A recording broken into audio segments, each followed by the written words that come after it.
If any of y'all live in Michigan, be sure to check us out. We're the Comicade. We're located at 27855 Orchard Lake Road in Farmington Hills. We have a ton of key comic book issues, classic figures, and Magic the Gathering singles, as well as packs of the brand new set, Streets of New Capenna. Come and check us out when you have the chance. Anyone is welcome. All right, first card is Gold Hound. It is a 1 red artifact creature that's a 1/1. It has first strike, menace, and tap to sacrifice Gold Hound, add 1 mana of any color. The reason why this card has been insane so far for me is it's a 1-drop that has 2 incredibly powerful effects. It immediately kills anything with one health, so it has nothing, absolutely nothing to worry about there. And even then, it can't be blocked except for by more than 1 creature with menace. So it means that for the first turn, maybe even 2 or 3, you're constantly hitting that 1 damage over and over again. And then the moment that the card becomes irrelevant and you know that your opponent can block it with 0 risk, you can sacrifice it and get mana to pay for something that's much more substantial. Our next card is Civic Gardener. It is a 1 colorless, 1 green, 2/2 creature, human citizen. Whenever Civic Gardener attacks, untap target creature or land. What I think is amazing about this card is that, like, even if you just have it on its own and you just play it and you can't even tap your lands, it can act like a creature with vigilance because you tap it to attack, and then you immediately untap it, and it's ready to be a blocker. And the best case scenario, you can get yourself more mana to play a combat spell or something like that as you're attacking, or you can send out a big thing that you'd normally want blocking to take a swing at your opponent, and then immediately put that back untapped and have that as a blocker right for that next turn. I think this card is incredibly versatile, and it's going to be very, very powerful coming up. Another card I'm looking forward to using more, Sophina, Spear Sage Deserter. It is 2 colorless, 1 red, 1 white, 4/4 legendary creature, human soldier. It has menace, and its effects are: whenever Sophina, Spear Sage Deserter attacks, investigate once for each non-token attacking creature. And it also has Friends Forever, which is really, really powerful in Commander. I'm looking forward to using this card in Commander, especially since it seems to do really, really well with the kind of decks that I like to play, which are very, very creature heavy. The idea that I can get a lot of card draw just out of attacking with my creatures is really, really strong. Keeps the game moving and can be able to put up a lot of pressure. That and the fact that I can pair this with another commander that has the same text means that I have extra versatility when I'm deciding, how I want to play out the match. Overall, really, really solid card. It's got a really good body on it. 4/4 for 4, can't complain. And the menace means that it's going to be a real pain to block. I'm looking forward to seeing this a lot in Commander. Our next card is Voice of the Vermin.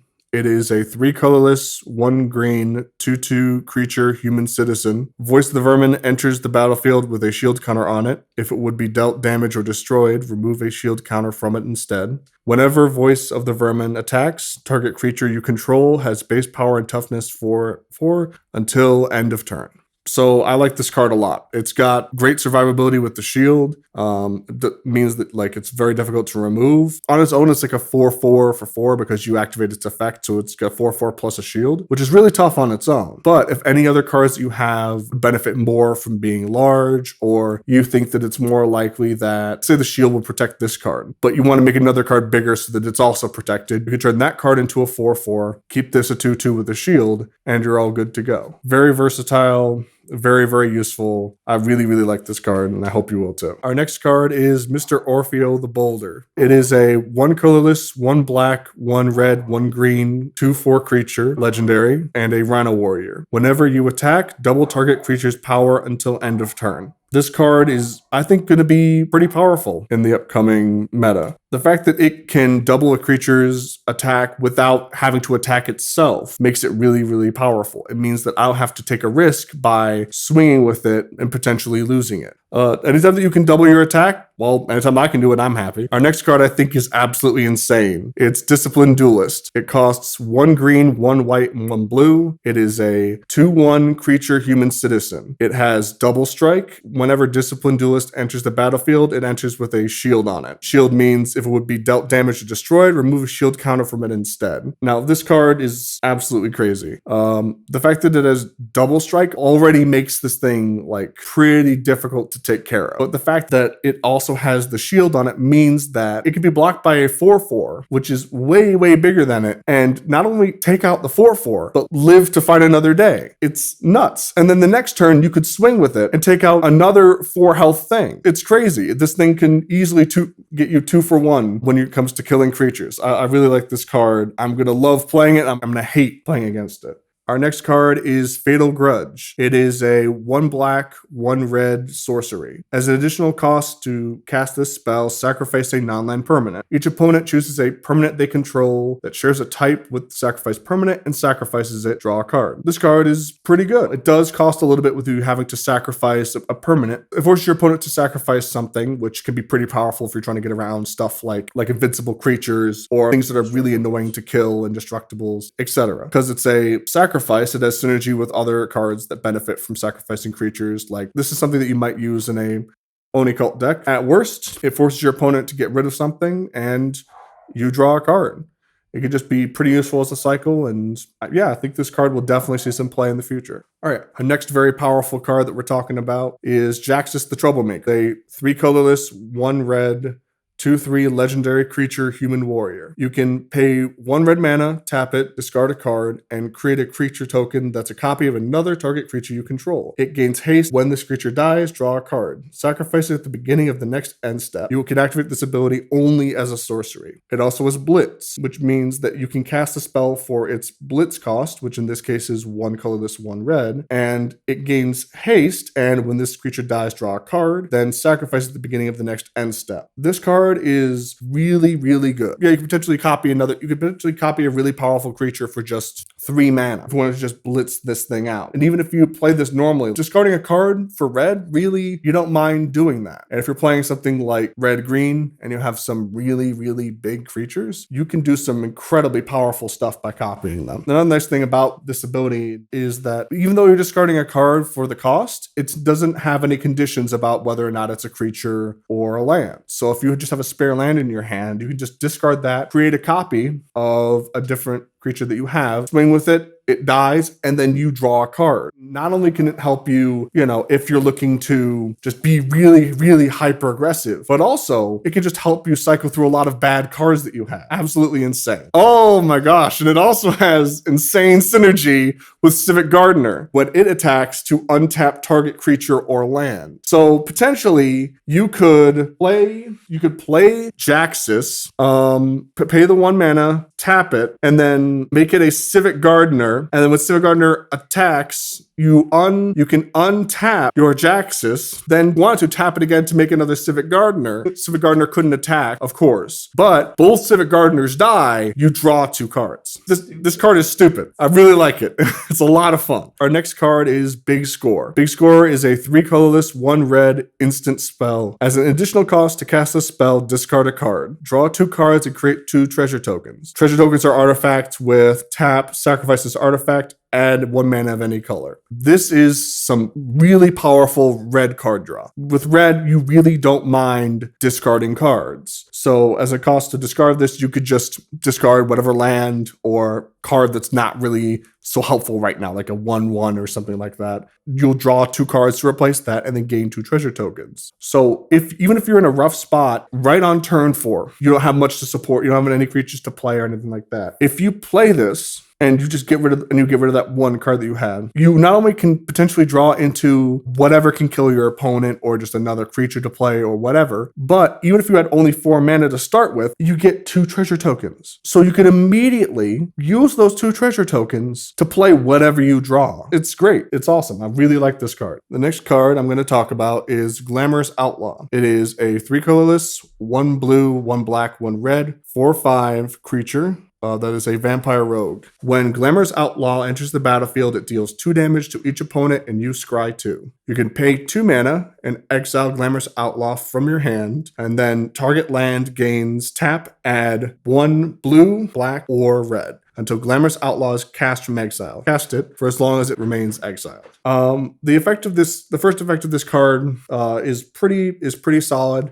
Doing 2 damage and being able to scry 2 is pretty good for a 4/5 body. But the thing that makes this card interesting to me is its second ability. Being able to pay 2 mana for some mana fixing, which is what it means when you make it so that you have more options as far as what you can tap your land for. You want to make sure that you have the correct types of land for whatever you're playing. And there are other cards that have very similar effects, like Masked Bandits for black, red, and green, and Rakesh Revelers for red, green, and white. I think this card is going to be really, really helpful, particularly in something like Commander, because it's a decent effect. Then when you don't need the mana fixing anymore, you can cast it and get a really solid creature out of it. I think this card is going to see a decent amount of play. It'll really depend on what color combinations are powerful in Standard. And then in Commander are almost certainly going to see some play. Our next card we're going to talk about from this new set is Fake Your Own Death. It's a 1 colorless, 1 black instant. Until end of turn, target creature gets +2/+0 and gains, when this creature dies, return it to the battlefield tapped under its owner's control, and you create a treasure token. And treasure tokens are artifacts with tap, sacrifice this artifact, add 1 mana of any color. First of all, Fake Your Death. I really love the flavor to this card. I think it's a ton of fun. The idea of telling your creature to pretend to be dead is really, really fun to me. But also it's a really great way to, if a creature's going to die anyway, use this and you'll get it back and a bit of treasure. It's not absolutely insane, but it's pretty solid and overall very useful. The next card we are going to be talking about is Whisper Steel Dagger. It is a 2 colorless, 1 black artifact equipment. Equipped creature gets +2/+0. Whenever equipped creature deals combat damage to a player, you may cast a creature spell from that player's graveyard this turn, and you may spend mana as though it were mana of any color to cast that spell. Equip for 3. This card is gonna be a ton of fun, in my opinion. I love rezzing stuff from graveyards, and I especially love stealing cards from my opponent, and this card does both of those things. You can use the extra damage from this equipment to kill something, and it'll be the same creature that you bring back. It's pretty devious and a lot of fun. The next cool card we're talking about is Forge Boss. Forge Boss is a 2 colorless, 1 black, 1 red, 3/4 creature human warrior. Whenever you sacrifice 1 or more creatures, Forge Boss deals 2 damage to each opponent. This ability triggers once each turn. The reason why I think this card's going to definitely see some play is because we've seen a lot of death and sacrifice synergy in this set. Plenty of cards that we've already talked about include effects like Blitz, where you can pay its cost. It comes in with haste, and whenever this creature dies, a card, and then it gets sacrificed at the end of the next end step. This has synergy with cards like that, as well as many other sacrifice and just death effects that already exist within the current meta. Because of that, I think this card has plenty of support to keep it in play. All right, next we have Cormela, Glamour Thief. She costs 1 colorless, 1 blue, 1 black, and 1 red. She is a legendary vampire rogue that is a 2/4. She has haste, and pay 1 mana, tap her, add 1 blue, 1 black, and 1 red. Spend this mana only to cast instant and or sorcery spells. When Cormela, Glamour Thief dies, return up to 1 target instant or sorcery card from the graveyard to your hand. Overall, very solid synergy with instants and sorceries.